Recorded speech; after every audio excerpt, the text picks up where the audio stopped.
Bismillahirrohmanirrohim. Alhamdulillah vassalatu vassalamu ala rasulillah. Aqoid masalalarining bayon etilishi e'tiboridan taqsimoti. Aqoid masalalari bayon etilishi jihatidan quyidagi 4 qismga bo'linadi. Birinchisi ilohiyot, ikkinchisi nubuvvat, uchinchisi kavniyot, to'rtinchisi g'aybiyot. Ilohiyot. Bu qismda Alloh taoloning borligi, bu haqdagi aqliy va naqliy dalillar, Alloh taoloning sifatlari, nuqsonlardan mutlaq pok ekani, qazo va qadar, jannatda Alloh taoloni ko'rish kabi haqiqatlar atrofida bahs yuritiladi. Nubuvvat.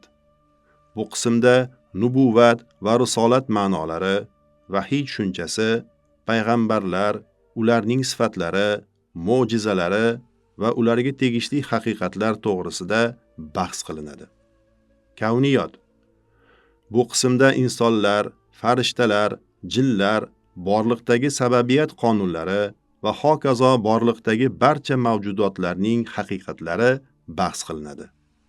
G'aybiyot. Bu qismda juda ko'plab haqiqatlar to'g'risida bahs qilinadi. Ularning umumiy qilib 3 qismga ajratish mumkin. Birinchisi o'limga taalluqli bo'lgan bahslar, ikkinchisi qiyomat alomatlari to'g'risidagi bahslar, uchinchisi qiyomat kuni va u kunda ro'y beradigan voqealar to'g'risidagi bahslar. Va sallallohu ta'ala ala xayri xalqihi Muhammad va ala alihi va ashabihi ajmain.